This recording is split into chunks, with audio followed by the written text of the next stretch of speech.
Senhoras e senhores, sejam muito bem-vindos. É uma felicidade muito grande tê-los aqui. Dou-lhes as boas-vindas em nome da Sociedade Brasileira de Obiose e de todos aqui. Temos o prazer de sermos os moderadores desse evento. Eu sou André Romano. Eu sou Elizabeth Ponzeto Borriero. E com grande alegria falo do objetivo deste evento, que é apresentarmos o Monumento ao Coração da América, que está sendo construído na região metropolitana de Cuiabá, capital de Mato Grosso, em nome da Sociedade Brasileira de Obiose. Anunciamos agora a palavra do Sr. Leonardo Faria Jefferson de Souza, terceiro vice-presidente da Sociedade Brasileira de Obiose. Dou novamente as boas-vindas a todos que nos assistem aqui em nosso canal oficial da Obiose no YouTube. Para aqueles que já tiveram de acompanhar aqui conosco os nossos congressos, tivemos 2 edições já dos nossos congressos online internacionais de Obiose. Teremos ainda uma 3ª edição esse ano, agora no 2º semestre.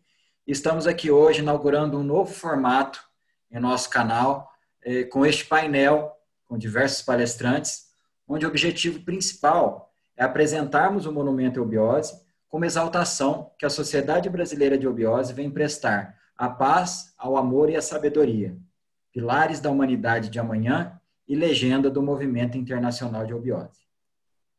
Apresentamos nesse momento os participantes deste evento. O Sr. Jorge Antônio Ouro, analista de sistema e membro da Sociedade Brasileira de Obiose desde 1985. O senhor Elcio de Souza Lopes, engenheiro eletricista, membro da Sociedade Brasileira de Obiose desde 1972. O senhor Márcio Cambaúba, advogado e membro da Sociedade Brasileira de Obiose desde 1985. Senhor Francisco Feitosa da Fonseca, escritor e jornalista, membro da Sociedade Brasileira de Obiose desde 2000. Senhor Francisco Fonseca, tem a palavra nesse momento a quem ouviremos as suas explanações. Seja bem-vindo. Obrigado. Gostaria de agradecer pelo convite e parabenizar os organizadores pela bela iniciativa. Bem, ao lançarmos nossa empreitada para falar sobre monumentos, faremos uma abordagem do geral para o particular, apresentando conceitos, definições, significados e variedades. Como definição, monumento tem sua origem no termo latino monumentum, que etimologicamente deriva dos termos moneio e monere, significando avisar. Com isso, entende-se que os monumentos têm como principal objetivo lembrar, aconselhar ou até mesmo advertir. Segundo a enciclopédia virtual Wikipédia, o monumento é um tipo de estrutura que foi explicitamente criado para homenagear uma pessoa ou para comemorar um acontecimento que se tornou relevante para um grupo social como parte da sua rememoração de tempos históricos ou patrimônio cultural devido a seu caráter artístico, histórico, político, técnico ou importância arquitetônica. O objetivo dos monumentos, muitas vezes, é o de impressionar ou de criar admiração. Diversas construções da antiguidade têm nos causado enorme admiração por sua beleza estrutural e riqueza arquitetônica. Mesmo tendo sido construído para outros fins, tais construções do mundo antigo passaram à categoria de monumento. Portanto, seria até seguro afirmar que a origem dos monumentos se perde nas brumas do tempo. Com isso, seria extremamente difícil afirmar qual seria, de fato, o monumento mais antigo do mundo. Em pesquisa no site da revista Enigmas, encontramos o Göbekli Tepe, um templo situado no sudeste da Turquia, de arquitetura megalítica, com enormes monólitos em formas de T, com cerca de 12.000 anos, considerado o templo mais antigo do mundo, superando em muito o Stonehenge, na Inglaterra, e as pirâmides do Egito. Falando de construções monumentais da antiguidade, não poderíamos deixar de destacar as 7 maravilhas do mundo antigo. Excepcionalmente, também são chamados de monumento as construções cujo primeiro propósito eram um tanto diferentes, como, por exemplo, a Torre Eiffel, construída em 1889, emblema da cidade de Paris, e listada como monumento histórico desde 24 de junho de 1964. Os monumentos também costumam ser projetados para transmitir informações históricas ou políticas, e assim pode desenvolver uma potência sociopolítica ativa. Um que recebe grande destaque está no Monte Rushmore, na Dakota do Sul, nos Estados Unidos. Trata-se de uma famosa escultura de cerca de 21 metros de altura, onde estão esculpidos os rostos de 4 proeminentes presidentes dos Estados Unidos. Como podemos ver, existem os mais diversos tipos de monumentos, com suas peculiaridades e objetivos, seja arquitetônico, megalítico, religioso, cultural, histórico, funerário, comemorativo, memorial de guerra, busto, totem, coluna, obelisco, edifício, escultura, monumentos naturais, ruínas arqueológicas, cidades históricas, enfim, são diversos. Gostaria de citar um monumento muito interessante que existiu na Grécia Antiga, construído em memória do herói ático de nome Academos, que, segundo a tradição, foi o responsável por descobrir e avisar aos irmãos de Helena de Troia, Castor e Pólux, onde se mantinha cativa Helena de Troia, cativa por Teseu, o que possibilitou seu resgate e sua volta para Esparta. Com a morte de Academos, foi construído um mausoléu em sua homenagem, um monumento que ficou conhecido como o Jardim de Academos, pois era rodeado por 12 oliveiras e um altar dedicado à deusa Atenas. Foi justamente nesse lugar que, mais tarde, o filósofo Platão escolheu para criar sua escola de filosofia. A escola de Platão, por ter sido criada naquele lugar, passou a ser chamada de academia, dando origem ao nome de todas as demais escolas filosóficas, posteriormente criadas até os dias atuais. Podemos destacar também os monumentos naturais. E apenas para citar alguns, temos a Esfinge da Pedra da Gávea, no Rio de Janeiro, com inscrições em fenício, atestando que ali foi sepultado o rei fenício Badesir. Lembrar da reveladora obra do professor Henrique Zé de Souza, fundador da Sociedade Brasileira de Obiose, ao abordar o tema Brasil Fenício. Bem, outro símbolo do Rio de Janeiro, enigmático e muito conhecido, é o Morro do Pão de Açúcar, onde se destaca a misteriosa ave ibis. Esses monumentos fazem parte de um conjunto de monumentos naturais, conhecido como o Gigante Adormecido, que se estende por 20 quilômetros, englobando 7 bairros carioca, que metaforicamente representa a humanidade em seu despertar para a nova era. A cabeça do gigante é formada pela Pedra da Gávea, os pés pelo Pão de Açúcar. O corpo engloba a Pedra Bonita, o Corcovado, o Morro dos Irmãos e o complexo da Lagoa Rodrigo de Freitas. Tal monumento natural não poderia estar em outro país senão na terra do Avatara do ciclo de Aquários, cujo despertar da humanidade é o grande trabalho da obra do professor Henrique Zé de Souza.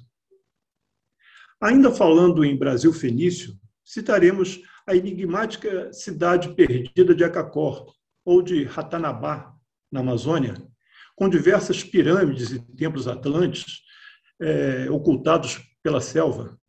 Trata-se de um local altamente energético e enormemente cobiçado por diversos países, devido à enorme riqueza mineral do seu subsolo.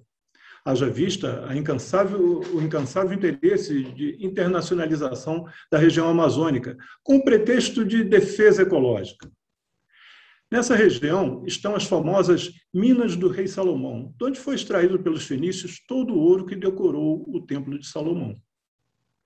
Bem, já os obeliscos têm sua origem na antiguidade e eram construídos de um monólito, portanto, de uma só pedra, embora de origem egípcia, espalharam-se por todos os quadrantes da Terra.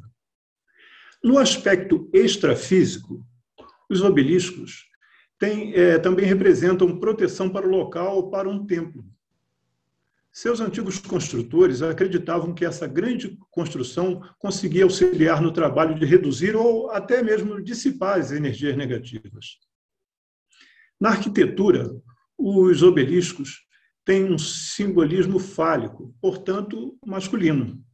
Já os templos, pelo seu poder gerador de energias, o aspecto feminino. Observa-se quanto ao aspecto feminino de muitos templos e santuários, a formatação de um útero como demonstração do seu poder gerador. Os construtores da antiguidade detinham os segredos da geometria sagrada e aplicavam tais proporções áureas em suas obras. Por exemplo, tais proporções áureas foram empregadas na construção de um templo maçônico lá no Supremo Conselho no Rio de Janeiro, onde se destaca na decoração do seu teto a figura áurea da Vesica Piscis, formada pela interseção de dois círculos, que é um dos simbolismos mais famosos do sagrado feminino, representando o útero da deusa. Dizia o professor Henrique Zé de Souza que o que mais desejava de seus discípulos era que entendesse a lei da polaridade. O conjunto arquitetônico composto por um templo e um obelisco representa o equilíbrio dos poderes geradores masculino e feminino, a polaridade. Esses conjuntos podem ser encontrados nos templos da Sociedade Brasileira de Eubiose, localizado nas cidades de São Lourenço, em Minas Gerais, e em Nova Chavantina, em Mato Grosso. Um terceiro templo da Eubiose foi construído na ilha de Taparica, na Bahia. Por sua estrutura arquitetônica, ele é chamado de templo-obelisco, como a síntese desses dois poderes geradores, uma indicação de que um dia seremos a mesma essência na excelsa vitória do androginismo perfeito. Foram erguidos em pontos estratégicos do planeta, chamados de centros geográficos, obedecendo proporções áureas, seguindo os mistérios da geometria sagrada, onde se destacam, no obelisco, a circunvalação do quadrado e, no templo, em seu santuário interno, a quadratura do círculo. A inauguração do obelisco, junto ao Templo de São Lourenço, na então Praça da Vitória, hoje Praça Helena Jefferson de Souza, é uma representação da vitória da mônada no seu caminhar evolucional. Vale ressaltar que, neste ano de 2021, estamos comemorando o centenário da obra do professor Henrique Zé de Souza, fundado espiritualmente em 28 de setembro de 1921, na Estância Mineral de São Lourenço, capital espiritual do mundo. Bem, após essa breve abordagem sobre os mais diversos tipos e significados de monumentos, chegamos ao tema principal. Antes, porém, precisamos definir o que é centro geodésico. Bem, trata-se de um ponto equidistante entre dois locais. Cabe citar que a geodésia é a ciência que estuda as dimensões, forma o campo de gravidade da Terra, permitindo analisar, medir e representar o espaço geográfico do planeta com precisão. O centro geodésico do mundo, por exemplo, fica próximo à costa da África e é chamado em sua tradução literal, de lugar nenhum. O centro geodésico do Brasil fica em Tocantins e é o ponto central entre os extremos do nosso país, norte, sul, leste e oeste. Já o ponto central da América do Sul foi definido no século XVIII por José Barbosa de Sá, porém sua demarcação só foi realizada pelo Marechal Rondon em 1909. Fica na cidade de Cuiabá, em Mato Grosso, e está situado na parte mais central da América do Sul, exatamente entre os oceanos Atlântico e Pacífico, ou seja, o centro, o meio, ou o coração da América do Sul. Trata-se de um patrimônio histórico e cultural do povo cuiabano, oficializado na estampa central da bandeira do município de Cuiabá. Representando o Deobar de uma nova era, surge no coração da América do Sul a construção de um monumento. Como anteriormente destacamos, sua definição etimológica visa-nos lembrar que há muito a luz está no Ocidente. Visa-nos aconselhar que os tempos são chegados. Visa-nos também advertir para o novo ciclo, anunciando a Idade de Ouro, sob a égide da paz, do amor e da sabedoria. O monumento no coração da América do Sul é um marco que nos remete ao sonho profético do rei babilônico Nabucodonosor, decifrado pelo profeta Daniel, com a revelação da implantação do Quinto Império. Em terra chavante, surge em forma de monumento, desfraldando sua alva bandeira para o desabrochar de uma nova civilização, irradiando do coração da América do Sul para o mundo inteiro as luzes de um novo ciclo.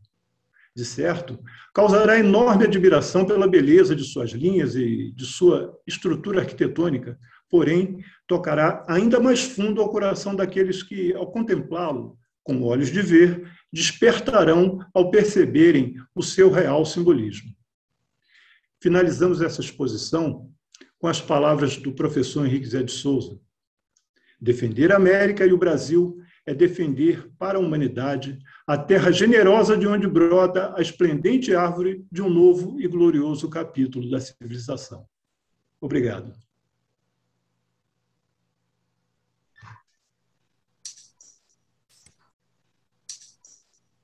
Nesse momento, ouviremos a palavra do senhor Jorge Antônio Ouro.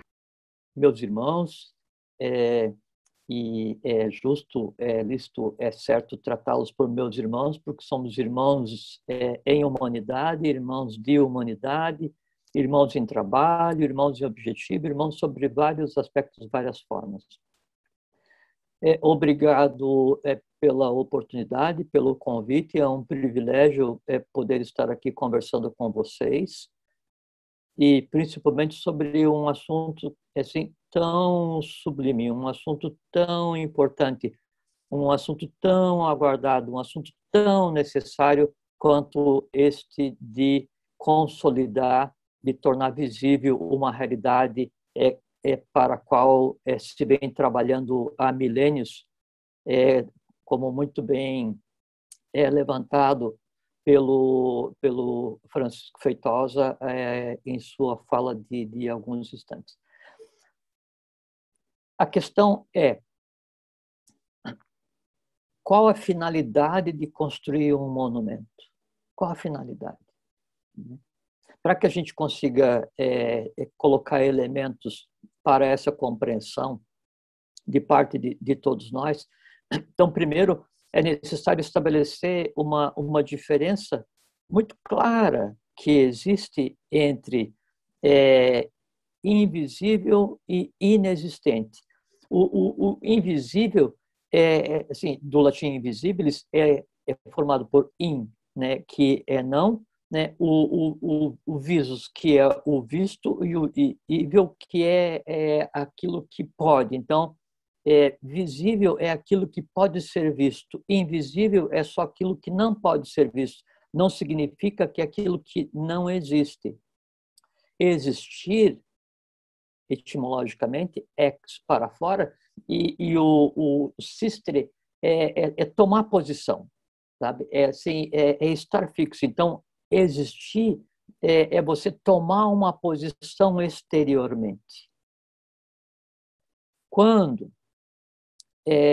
alguma coisa ela vai partir de um estado de invisibilidade existindo para um processo de visibilidade, essa existência é tomar matéria, tomar densidade, fincar a posição, ser visto. Então, o monumento, né, ele funciona como um processo de materialização de alguma coisa pré-existente.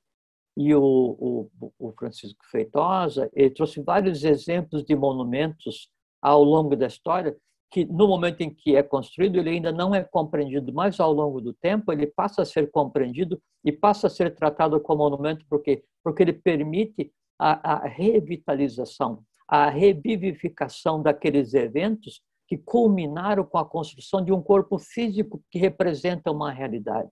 Então, um monumento é isso, é um corpo físico que representa uma realidade. Acima de tudo, um monumento ele é um símbolo, né? E o símbolo daí do latim símbolo, né? E do grego símbolon, que vem de simbalém, né? Que sim junto, é conjunto, e o balém é lançar, é atirar.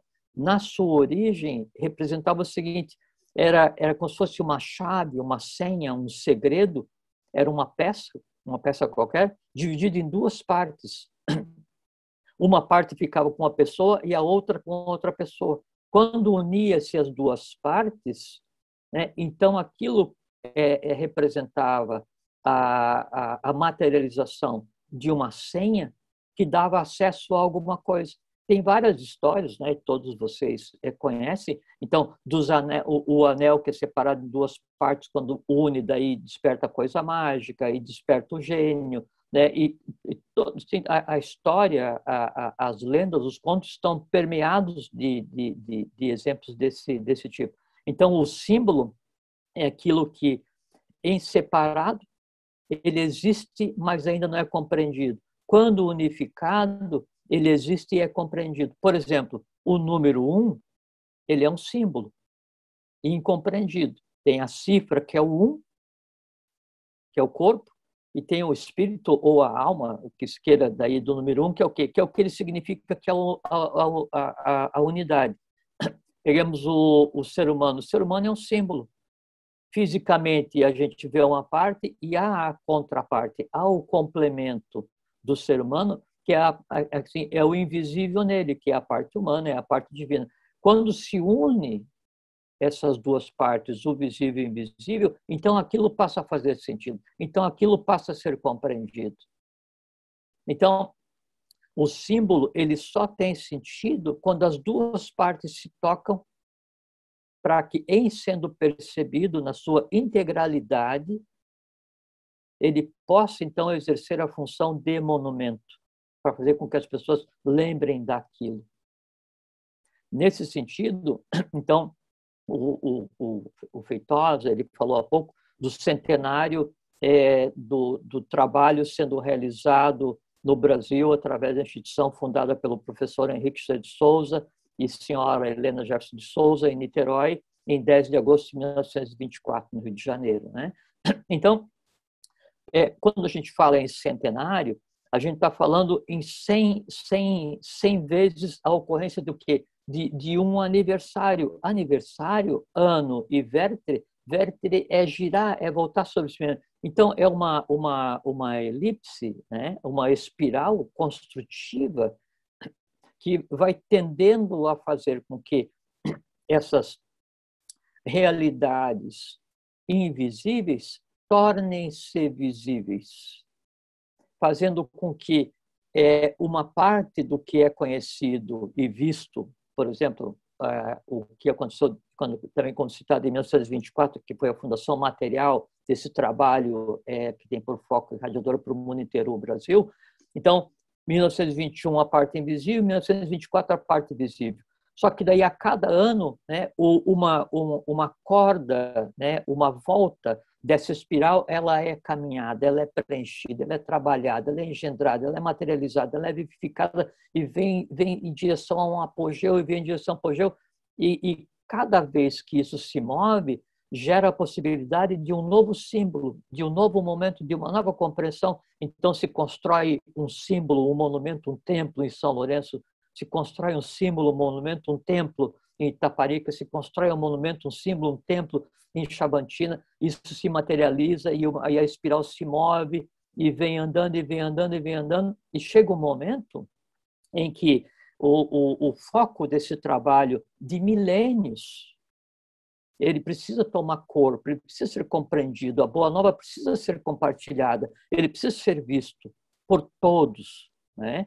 E esse foco, esse ponto para onde aponta esse momento evolucional seguinte é o Roncador, é o estado de Mato Grosso, né? Do coração do Brasil, no coração da América, né? Como foco irradiador de uma nova realidade para o mundo.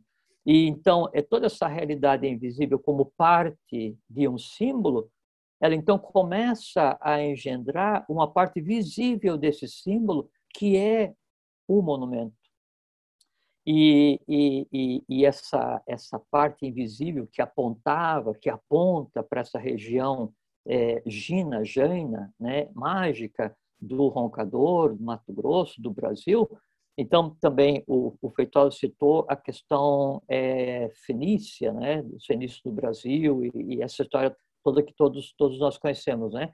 Só que tem uma coisa assim, muito material, muito assim, palpável, né? Então, você sabe que existe a lenda de Sumé, né? Onde o Tomé, o São Tomé, que a gente tem que ver para crer, né? Tipo assim, eu só acredito no invisível se você me mostrar o material. Então, para compreender um símbolo, eu só vou acreditar se você não me falar da parte invisível, mas você me mostrar a parte visível. Então, esse caminho de Sumé, esse caminho de São Tomé, como é chamado, era e é o que era conhecido como o caminho do Peabiru. O caminho do Peabiru era uma rodovia transcontinental que saía de Cusco e vinha para Florianópolis, de Santa Catarina, né? E aí, nesse caminho para Florianópolis, fazia São Paulo, Paraná e Mato Grosso. Através desse caminho, onde, então, depois de Manco Cápac e Mamaoclo, veio a chamada semente Inca Tupi, para assim, criar as bases, né, dessa eclosão de uma nova realidade no Mato Grosso. Então, a partir disso, né, então, houve um êxodo, né, para o Brasil, para mostrar que esse trabalho invisível, desconhecido, não significa inexistente. O caminho do Peabiru, ele era chamado de caminho que foi iniciado. Caminho que foi iniciado porque ele está sendo terminado todos os dias. Ele era chamado de caminho que leva ao céu. Os guaranis, né, eles chamavam o caminho do Peabiru, que daí levava a semente Inca Tupi, de Imaraê, né, que é o caminho para a terra sem mal. Tá? E isso é físico, isso existiu, então, milênios antes sendo preparado, e depois, então, a transposição do Oriente para o Ocidente, e a espiral se move, vem, chega a um ponto em que daí toma tal densidade, né, que há que se ancorar esse invisível, há que se ancorar essa realidade. E aí, então, aponta para a construção do monumento na região metropolitana de Cuiabá, no estado de Mato Grosso, e aí nominado como um monumento ao coração da América, situado no coração da América. É uma exaltação, como disse o senhor Leonardo de início, a paz, o amor, a sabedoria, que são as legendas do movimento mundial, do movimento internacional, conhecido como eubiose.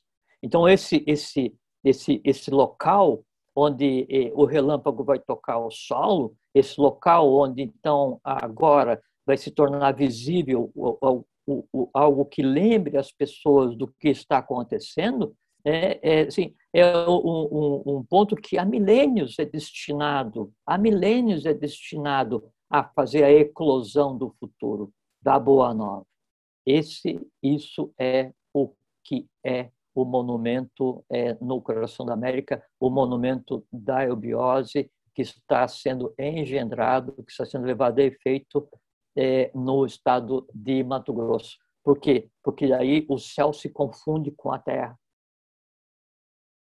E o fato de existir esse monumento fisicamente e ser visto, lembrado, pronunciado, ancora definitivamente e faz com que daí as duas partes do símbolo se encontrem, o invisível com o visível, fazendo com que a realidade passe a ser, então, vivenciada por todos aqueles que, de direito e de fato, trabalham para o Brasil, para a humanidade.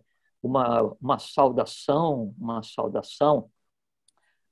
ao monumento, ao povo do estado de Mato Grosso, ao povo brasileiro, Oromoetê, Brasil, Oromoetê, roncador, né? E os chavantes, que eram os que engendravam, que cuidavam da ambiência, preparando para esse momento, chamava-se mesmo de o povo verdadeiro, né? Auaitabi, o povo verdadeiro. Chavantes somos todos. Bem-vindos ao futuro, bem-vindos à eubiose. Muito bem, Obrigado. senhor Jorge. Excelente, obrigada. Obrigada. A palavra do senhor Elcio de Souza Lopes. Bem-vindo, senhor Elcio. Olá, saudações a todos.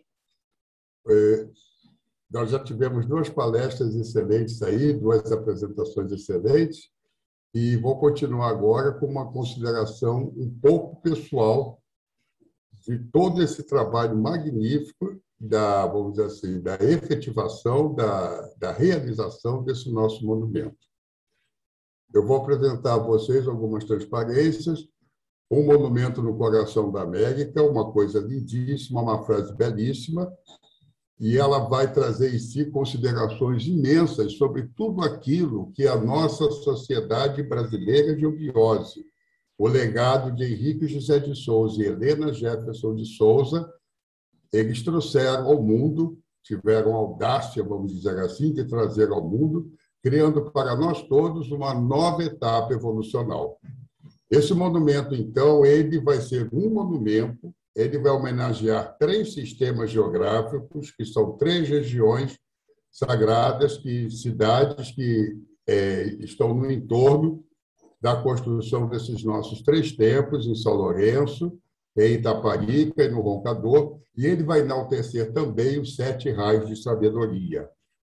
137 vai ser, se nós olharmos com os olhos do Espírito, vai ser como se fosse uma transposição da própria palavra lei.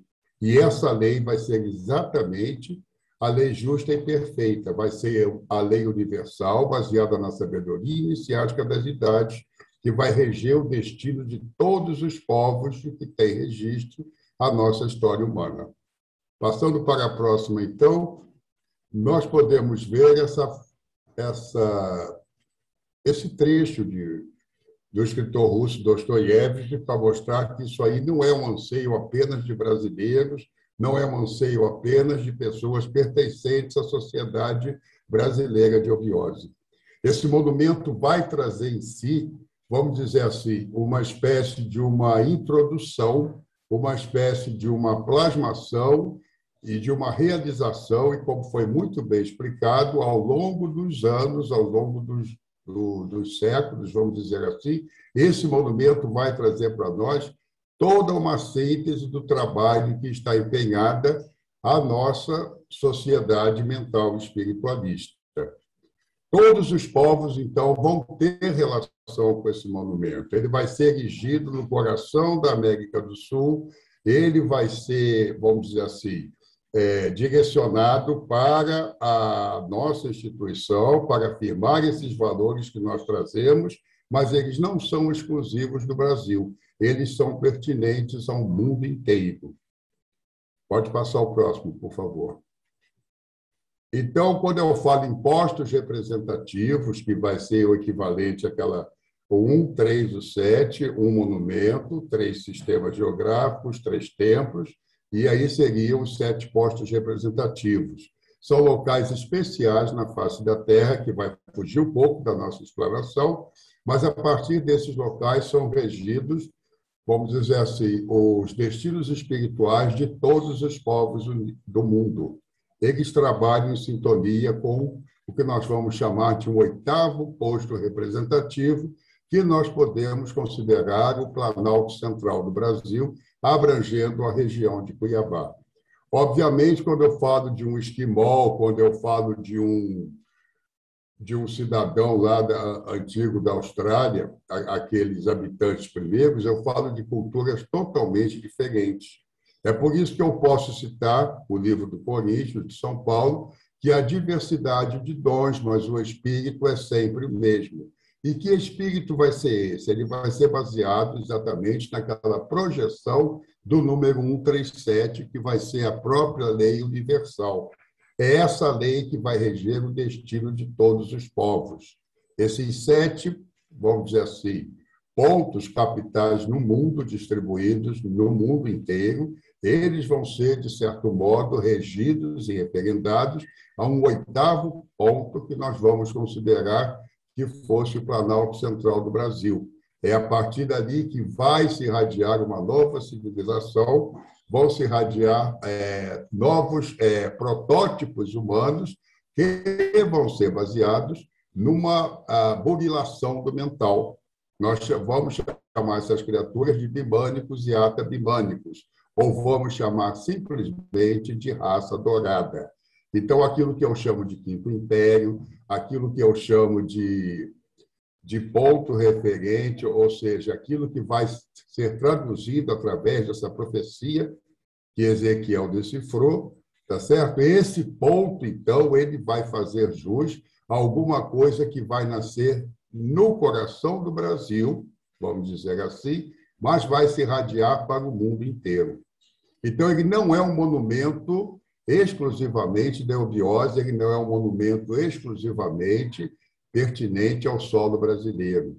Ele é um foco irradiador de paz, amor e sabedoria para todos os quadrantes, para todas as latitudes e longitudes do nosso planeta.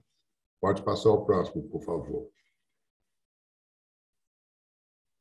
Então, essa região, onde, por força de lei, se efetivará a tão sonhada Idade de Ouro, ou Quinto Império, uma nova era de desenvolvimento e bem-aventurança para todos os povos da Terra.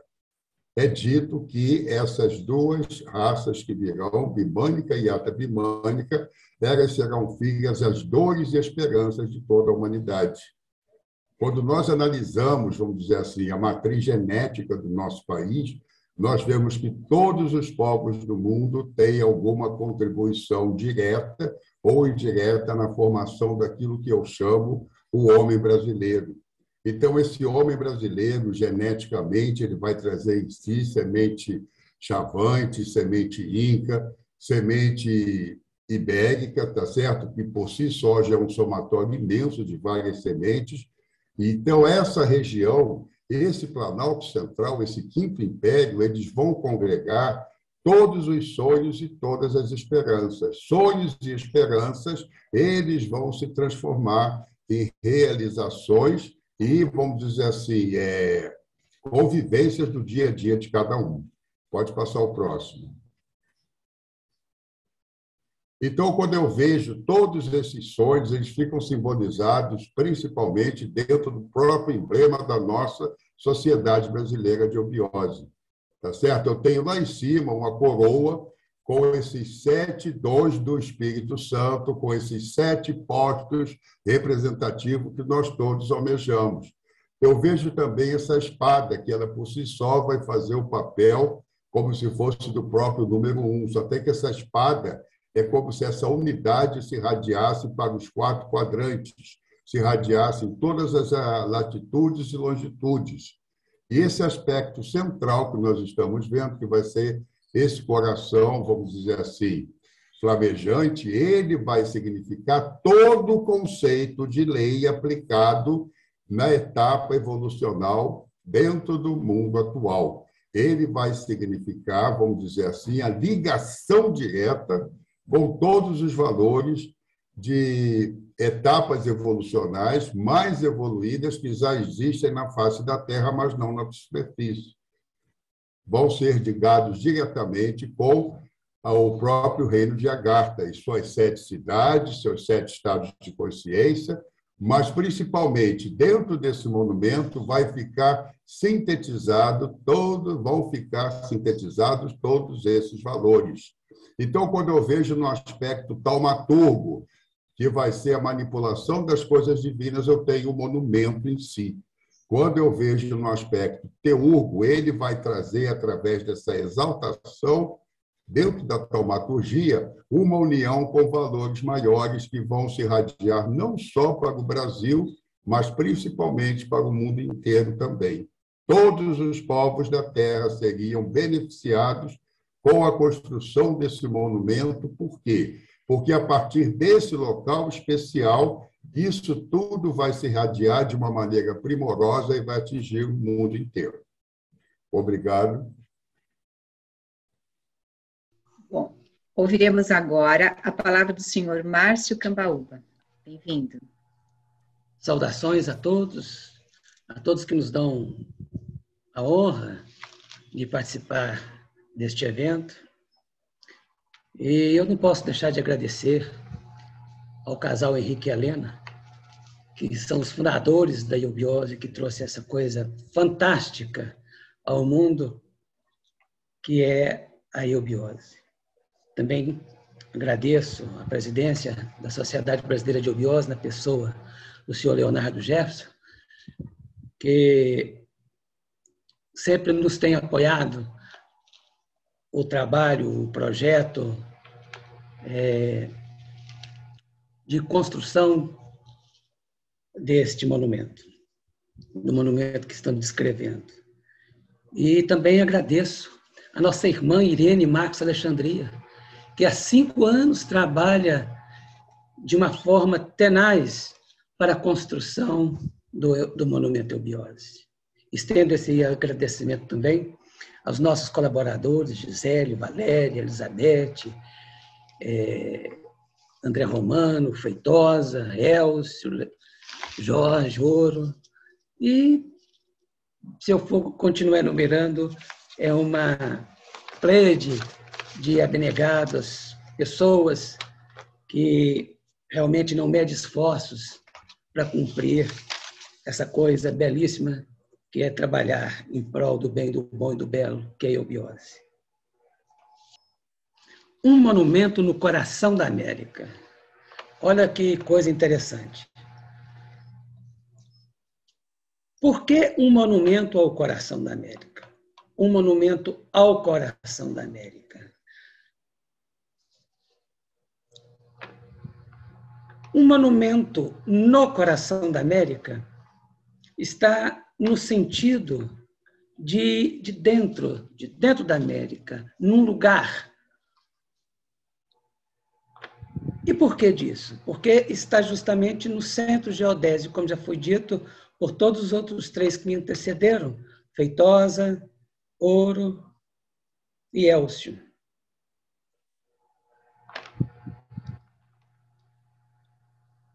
No centro geodésio da América, então fica fácil entender no coração. Agora vamos, então, tentar compreender por que ao coração da América. Mas pelas dicas já dadas pelos nossos antecessores, acredito que não será difícil. O próximo. Para explicar por que um monumento ao coração da América, vamos partir desta frase com que o nosso patrono Henrique José de Souza tinha por hábito, nos seus inúmeros escritos literários deixados, encerrar os seus artigos. Ele encerrava da seguinte forma: paz, luz e progresso, em harmonia de pensamento a toda a humanidade, a todos os seres. Paz, luz e progresso é, antes de mais nada, vida. E vida em abundância é justamente a eubiose.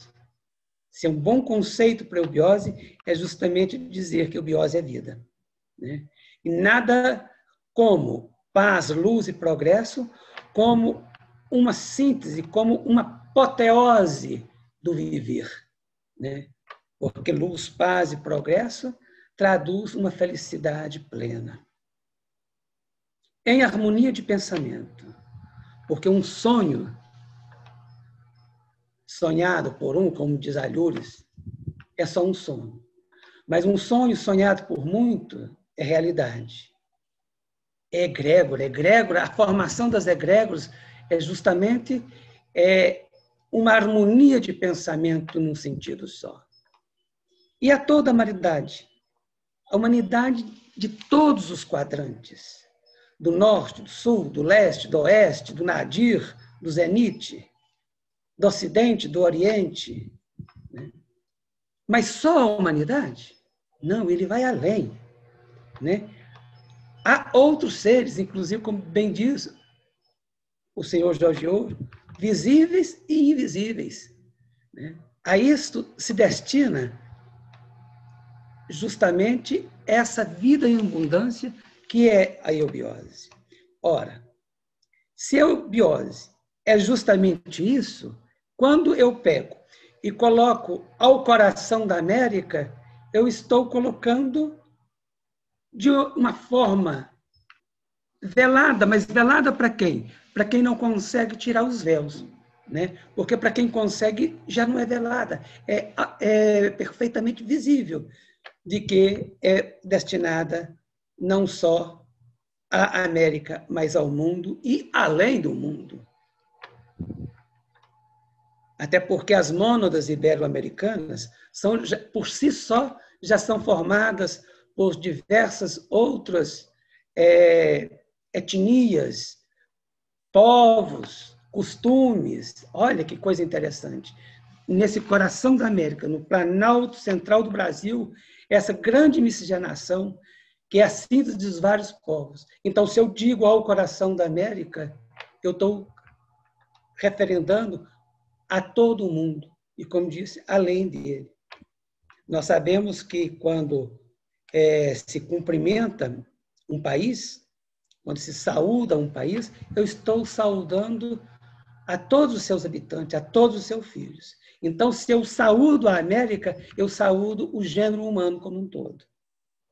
Então, acredito que ficou fácil quando coloca-se um monumento ao coração da América, por extensão, também é um monumento ao mundo inteiro e muito além do mundo.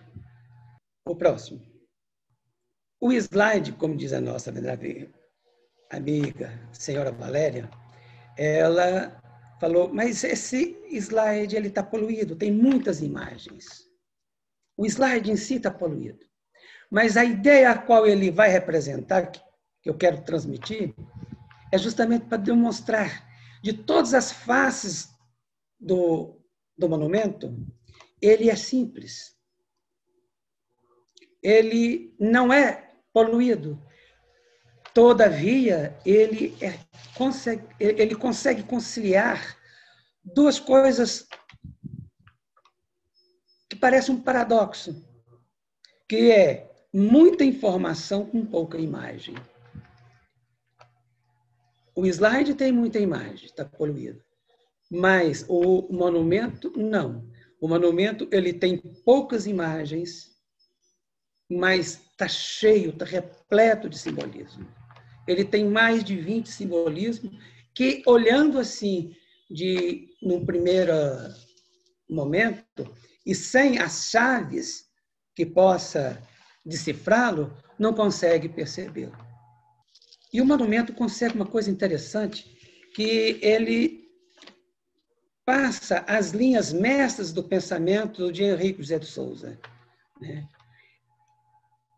Que será impossível poder estender sobre cada uma delas, mas posso citá-las, por exemplo, o itinerário de Io ou de Ísis, esse caminhar da evolução que veio do Oriente para o Ocidente, os sistemas geográficos e postos representativos, que em escolas iniciáticas, embora seja um conhecimento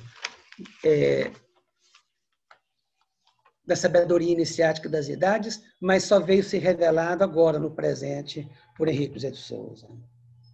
A eubiose, com todas as suas nuances, com todas as suas facetas, está ali representada.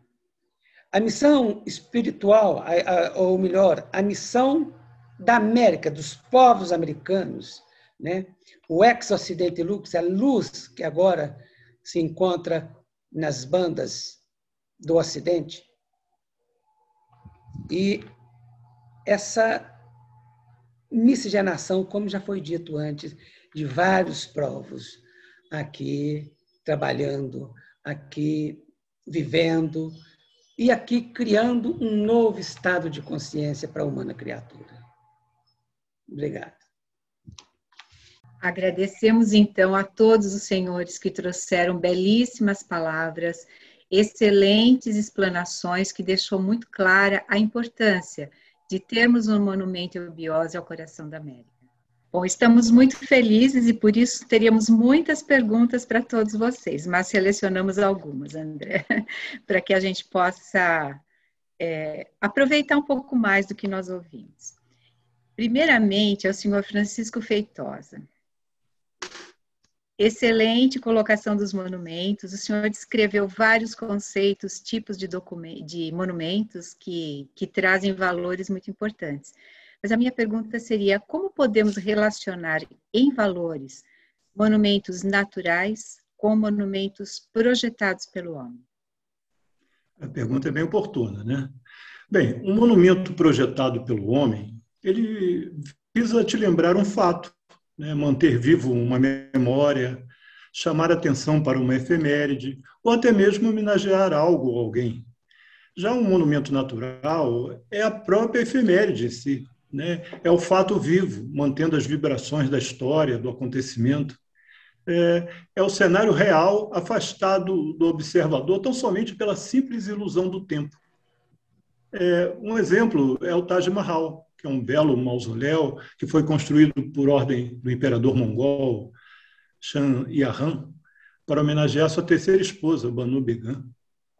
E outro exemplo é a Esfinge de Pedra, um monumento natural, com os mistérios que citamos aí em nossa explanação. Eu espero que com esses dois exemplos eu possa ter conceituado e explicado mais ou menos essa diferença, esses valores. Mas a pergunta foi excelente. Obrigada, muito boa resposta, gostei. Obrigada.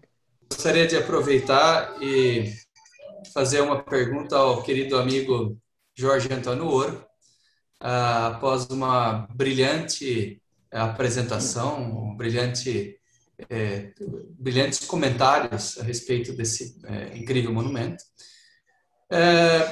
Jorge, se o monumento, como você disse, né, é parte visível de um símbolo, então eu gostaria de fazer duas pequenas perguntas. Se o monumento é parte visível de um símbolo, qual seria a parte invisível? E em que existência de um monumento físico contribuiria para a própria consolidação do futuro? Então, obrigado pela pergunta, André. Vamos imaginar assim. Bom, primeiro, o que a gente está pretendendo com esse encontro, essa tertúlia, né, de hoje, é só compartilhar com todos a boa nova. A gente está compartilhando uma boa nova, né? A gente está compartilhando uma realização, está compartilhando um ponto de chegada nessa grande espiral, né, infinita da humanidade. E o para que construir um monumento? Respondendo aí a questão do qual é a contraparte invisível desse monumento que então está sendo construído, está em engendramento. Vamos imaginar o seguinte, André. Você é Beethoven. E aí você engendra mentalmente, invisivelmente, na tua alma, que está expandida em todas as direções, em todas as 6 direções, né? Com conhecimento, e você transforma essa expansão desse movimento que a tua alma representa, você transforma em notas musicais, primeiro na tua alma. E aí você vem e codifica como uma partitura, uma sinfonia, não na sinfonia. Aí então, aquilo colocado no papel é um símbolo, é uma parte visível de alguma coisa, que em si não dá noção nenhuma do que seja a coisa.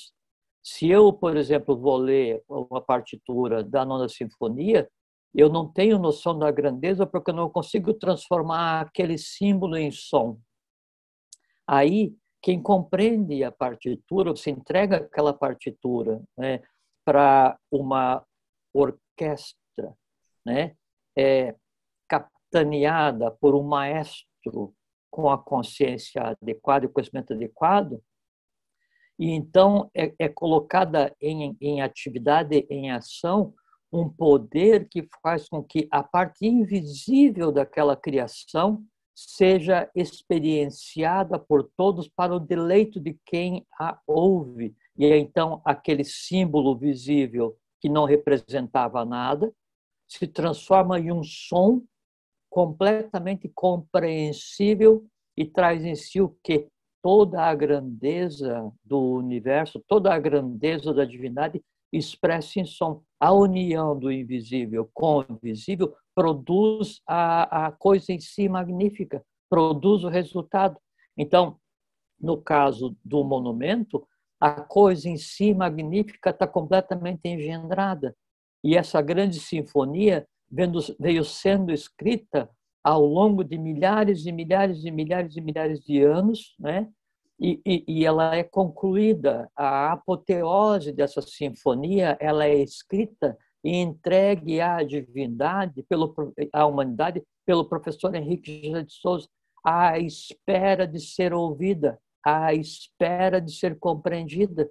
Quando, então, se constrói o monumento, e como foi dito antes, então, os templos, obeliscos, monumentos de Itaparica, Chavantina, Roncador, especificamente com relação a esse monumento em Cuiabá, o que acontece?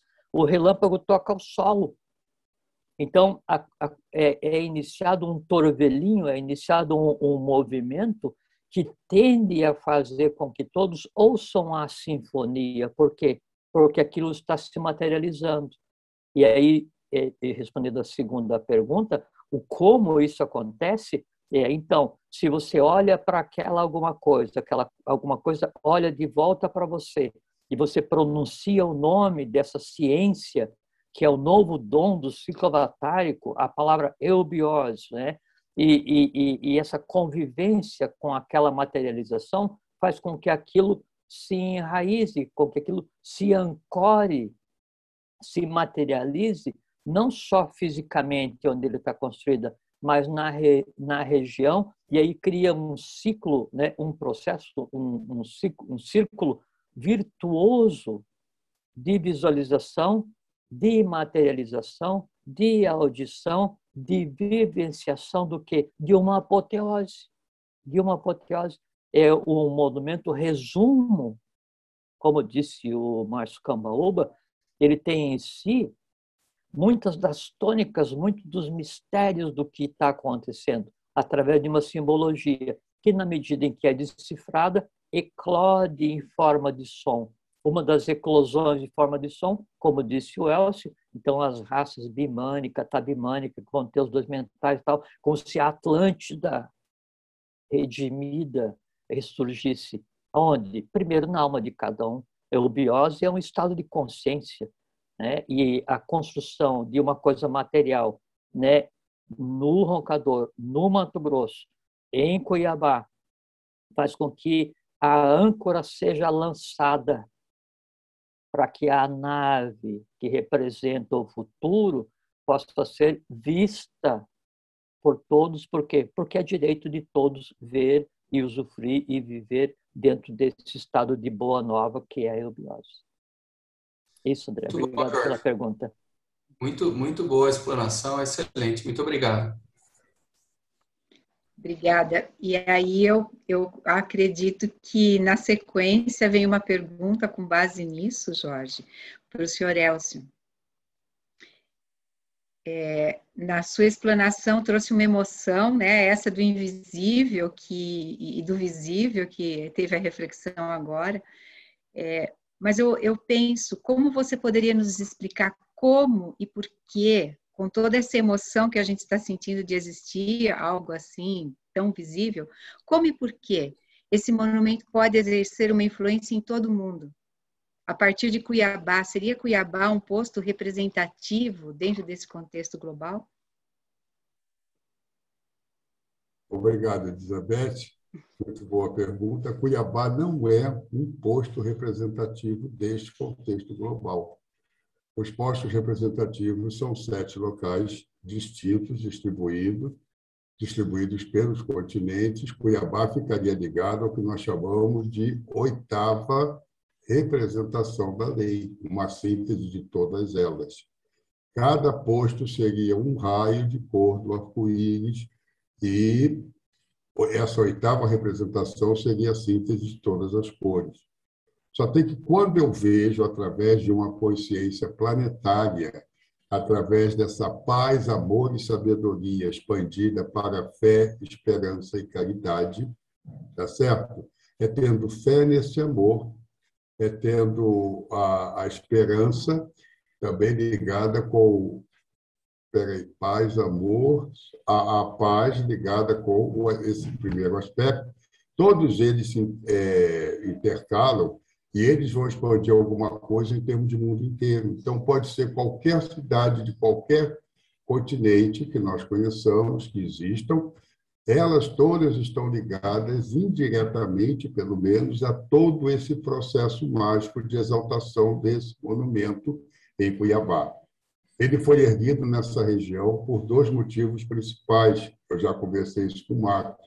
Primeiro, é que Cuiabá tem todo esse aspecto geográfico, geodésico, que já foi explanado aí, e principalmente que existe uma espécie de uma profecia, de um vaticínio, seria melhor dizer, de um etnólogo mexicano, que ele comenta que é entre as bacias do Amazonas e do Prata que vai surgir essa raça dourada, que vão ser as sementes do quinto sistema de evolução e que elas vão definitivamente resolver o problema da felicidade humana. Como? Exatamente porque elas serão filhas das dores e esperanças de toda a humanidade. Então, por Cuiabá estar situada nesta região privilegiada em termos de lei, tá certo? Em termos de Brasil, em termos do que se espera para o futuro evolucional da própria humanidade, aquele despertar de consciência que o nosso irmão Feitosa comentou ainda agora. Então, a importância de Cuiabá, desse monumento em Cuiabá, ela fica amplificada, vamos dizer assim, pela própria irradiação magnética daquele local que pode se espalhar para o mundo inteiro. Tá bom? Obrigada. Agora eu aproveito e gostaria de fazer uma pergunta para o amigo Márcio Cambaúba, que é o grande idealizador desse projeto e que a gente tem a honra de poder estar participando dessa ideia maravilhosa. Márcio, meu amigo, eu achei muito interessante a sua explanação, seus slides, e gostaria de fazer uma pergunta para você. Considerando a universalidade do movimento Eubiose, que é, como o Elcio disse, sintetizado aí no coração do Brasil, no Planalto Central, você poderia me dizer, sintetizar o que esse monumento representa dentro dessa universalidade e o que ele simbolizaria? O que ele simboliza?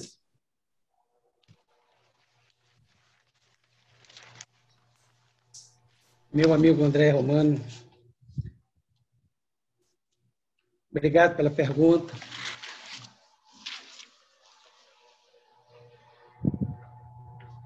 O monumento ele consegue passar uma ideia que,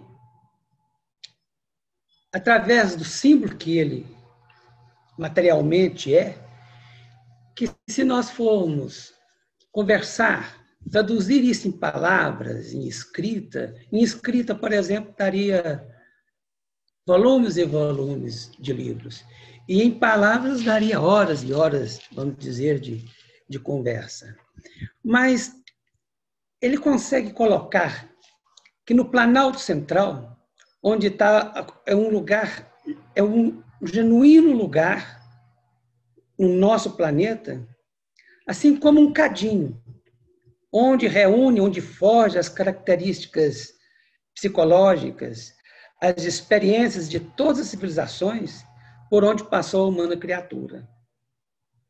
Isso com rumo ao futuro. Eu acho que quando você tem um monumento que ele te traduz isso, que ele simboliza isso, ele é realmente uma síntese da evolução da humana criatura, do trabalho dela de existencial, de evolução. E acredito que assim eu tenho respondido a sua pergunta. Excelente, meu amigo. Muito obrigado aí pela resposta. Bom, realmente é uma conversa muito rica e um momento muito especial. Então, agora a gente passa a palavra ao senhor Leonardo Faria Jefferson de Souza. Bom, depois de todos esses pontos de vista que foram aqui apresentados hoje sobre essa majestosa obra que será erguida no coração da América e que tenho certeza que vai ser muito em breve e vai se tornar um marco não só para a cidade de Cuiabá, mas também para todo o Brasil, para exaltar os valores, não só os valores que a Eubiose promove, mas também que seja uma homenagem ao povo brasileiro, uma homenagem às nossas raízes e, acima de tudo, que seja um marco em prol da paz, do amor e da sabedoria, como a gente falou no início. Para que todos que passarem por ali, passarem por esse monumento, se sintam homenageados e saudados por tudo que o próprio monumento sintetiza em si. Eu quero parabenizar também, principalmente, o nosso irmão Márcio Cambaúba, que já há alguns anos vem aí batalhando arduamente para que esse sonho saia do papel. A todos os irmãos da SBE de Cuiabá, de toda a região do Mato Grosso, que lutam também para que literalmente concretizem esse sonho e que com certeza vai se realizar sim. E agradecer, por fim, aos nossos irmãos palestrantes e moderadores de hoje, pelas excelentes explanações, meus agradecimentos e parabéns a cada um de vocês. Obrigado, Sr. Leonardo. Aproveito para agradecer também a participação de cada um dos senhores que abrilhantaram de forma muito elegante esse evento e trouxeram principalmente os valores da existência de um monumento no centro, no coração do Brasil. Obrigado. E eu encerro em nome da Sociedade Brasileira de Eubiose, que tem tantos ensinamentos deixados pelo professor José Henrique de Souza, como muito bem colocado aqui, como sonho, como realização. Desejamos então a todos o que nos diz o professor Henrique José de Souza: paz, luz e progresso em harmonia de pensamento. É o que desejamos a todos vocês. Obrigada a todos. Ao coração da América, para exaltar os valores da paz, do amor e da sabedoria.